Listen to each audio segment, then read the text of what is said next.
Hi and welcome to my Leftovers channel. I would love to promise you some nice, quiet Christmas time reading, but who am I kidding? Tonight we are checking out Goosebumps, so be sure to prepare yourself for some thrills, chills and scares. And if you don't have too many nightmares, I dare you to hit that subscribe button to be notified of new updates and episodes. So I really hope you enjoy this story, and I will see you guys on the flip side. Cheers. The Ice Vampire. Hey, look, the judges are ready, Sam Weaver said. I know our ice sculpture is going to win. Shh, let's listen. His best friend, Billy Liff, elbowed him in the ribs. The four judges strolled onto a wooden stage. It had been set up in the park for the winter carnival. Dozens of ice sculptures dotted the snow-covered lawn in front of the stage. Sam brushed some ice shavings off the sculpture they had built. It was a huge coiled cobra, ready to strike. And the winner is, one of the judges said into the microphone, Ice Vampire by Bram Strokeman. That stinks, Billy said. He punched the cobra. The judges climbed off the stage and made their way through the rows of sculptures. They reached the last row. One of them stuck a blue ribbon on the winning statue.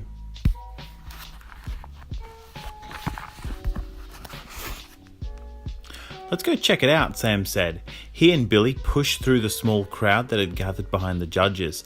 The winning statue was a very real-looking carving of a vampire. Fangs, cape, a long nose and thin lips. Its eyes squinted. The blue ice gave it an eerie glow. Where did that one come from? Billy asked. I don't know, Sam shrugged. I didn't see it when we walked around before. We must have been too busy making ours to notice it, Billy said. What a waste that was. Total waste, Sam groaned, kicking a clump of snow. Want to go get some hot cider or something? The boys made their way across the park to the refreshment booth. They bought drinks and sat down at the picnic table. Hey, Sam, Billy, who won? It was Michelle Alberg, a girl from school. Some vampire statue, Sam grumbled. He crunched up his empty cider cup and tossed it into the trash barrel. Want to see our sculpture? Billy asked Michelle. Sure. They raced back to the ice sculptures.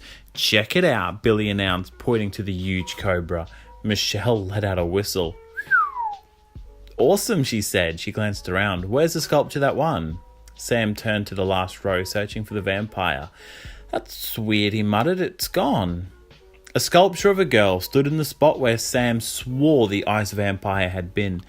He gaped at the frozen sculpture. She looks exactly like my next door neighbour, Sam realised. Hey, you guys, doesn't that look like Rebecca Phillips? Billy and Michelle took a few steps closer and peered at the sculpture. Wow, Billy exclaimed. It does. Michelle giggled. A Rebecca Phillips ice cube. Sam stared at the statue. There was something strange about it. It was carved as perfectly as the ice vampire had been. You could even see the statue's eyelashes and fingernails. Sam gazed around the park. Where did the vampire sculpture go? Maybe I'm just looking in the wrong place, Sam told himself. It couldn't just disappear. It's getting cold out, Michelle said. I'm going home. She waved goodbye and ran off. Sam took another look at Rebecca's statue. The moon was up. Its light cast a white glow.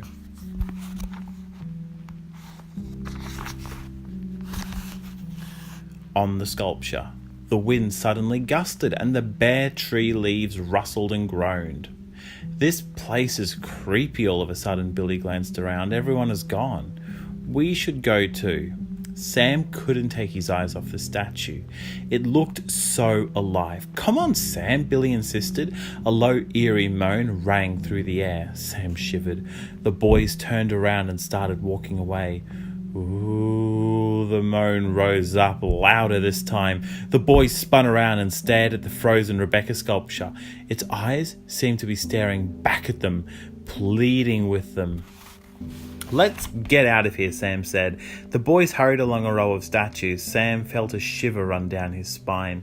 He reached back to pull up his hood, and a freezing cold hand clamped down on his neck.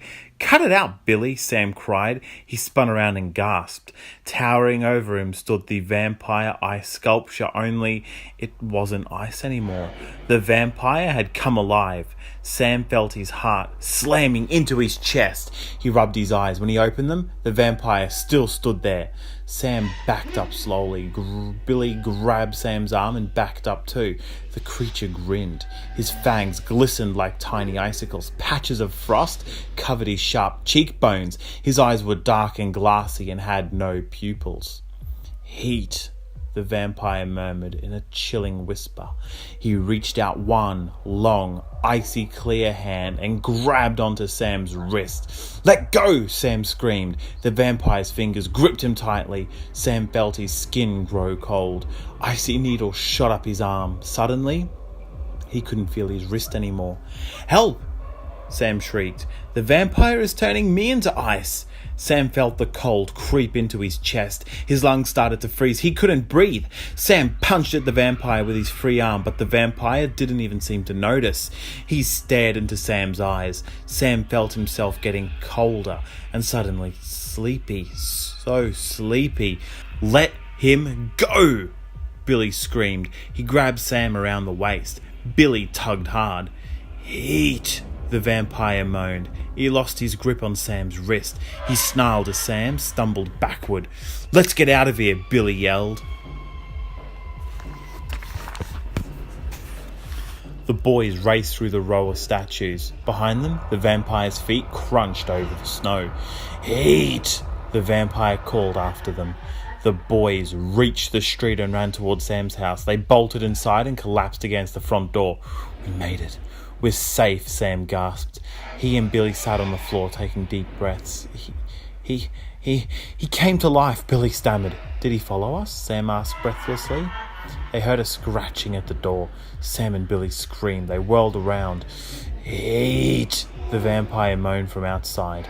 Sam and Billy jumped away from the door.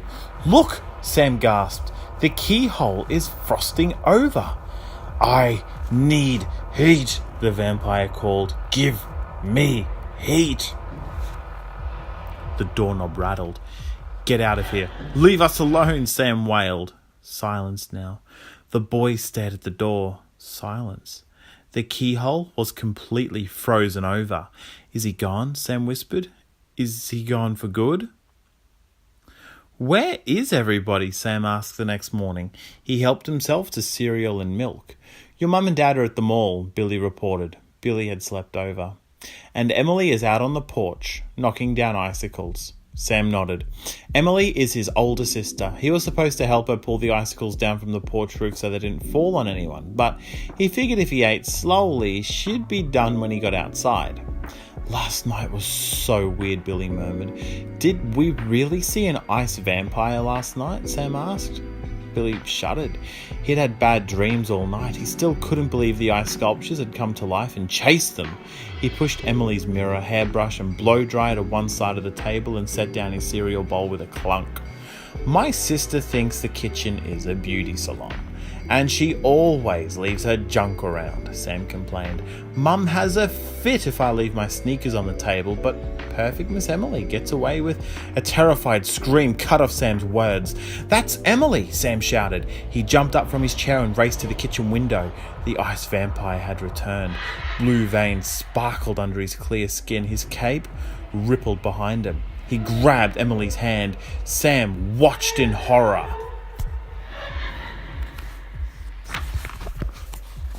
As the creature grabbed Emily's hand tightly, a drop of water slid down the vampire's long nose. The frosty patches on his cheeks started to melt. "He's pulling the heat from Emily," Sam cried. "We have to save her." Sam flung open the back door. "Leave her alone," he screamed. He pounced on the vampire. Billy yanked Emily free. "Run," Sam called. Billy and Emily escaped into the house. The vampire spun around. He faced Sam. "Heat," he moaned. "I need more heat." He stretched out his icy hands towards Sam. Sam's eyes landed on the icicles Emily had knocked to the ground. "That's it," he thought. "An icicle through the heart has to be the way to kill an ice vampire." The vampire stepped closer. "Heat, give me your heat." Sam snatched an icicle from the ground. He raised it high over his head. The vampire flexed his icy clear hands. He stepped forward. Yeah! Sam screamed and stabbed the icicle into the vampire's chest. The blunt end broke off against the sculpture's icy body. The vampire laughed. A cold, wet laugh. Sam spun around and dove inside. He slammed the kitchen door and locked it. Emily was standing by the kitchen table, rubbing her hands together. Her teeth were chattering. Her lips were blue. "Did he leave?" she whispered. "He's still out there," Sam told her. "I tried to kill him with an icicle, but he just laughed." The vampire's face suddenly appeared at the kitchen window. Emily shrieked and jumped away. The vampire put his icy hands against the glass. Sam watched in horror as the window frosted over. Then it cracked and shattered. The vampire pushed the window frame in and stepped into the kitchen. "Heat! Give me your heat!" he snarled. Before the kids could move, the vampire swooped up to them. He grabbed Billy and dug his icy fingers into Billy's arm. Billy let out a shriek. He's freezing me!" Billy tried to pull loose. "Heat," the vampire murmured, digging his icicle fingers deeper into Billy's warm flesh. "Yes, heat!" In a terrified panic, Sam grabbed the first thing he could find, Emily's portable blow dryer. He suddenly had an idea. "The battery is low," Emily warned. "I don't think it's gonna work." But Sam clicked it on. The blow dryer whirred loudly. Warm air flowed from its tip.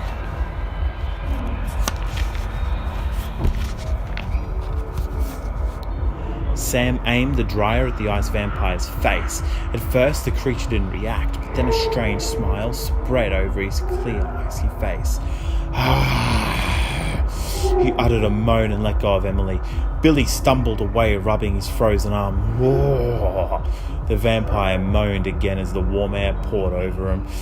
"Yes, heat, so much heat." "He loves it," Billy whispered. "More," the vampire demanded. "Heat, more heat." Sam kept the whirring blow dryer aimed at the grinning, sighing ice sculpture.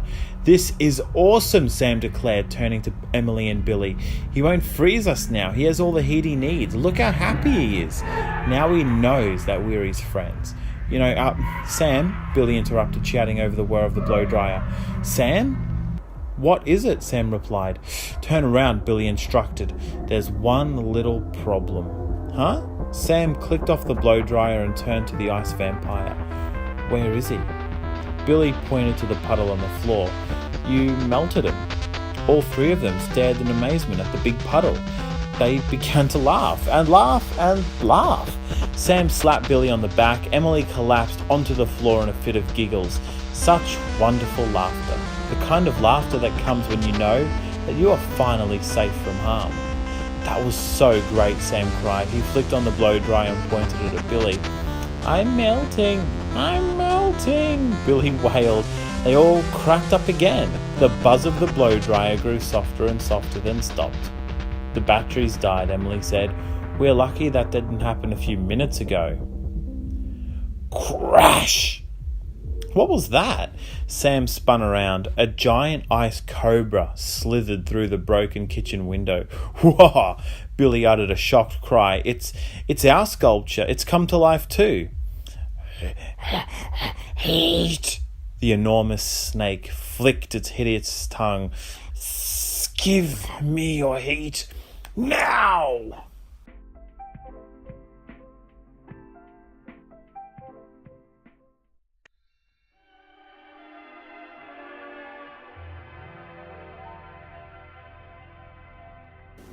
Hi, I am so glad you made it to the end of the story. Congratulations! If you would like to hear about any new stories or any new videos from the Leftovers channel, be sure to subscribe and hit that little bell icon just so we can keep bugging you.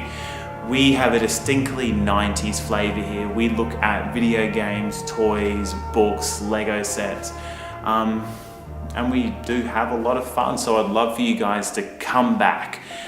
So stay tuned for some more leftover culture. Thank you for watching.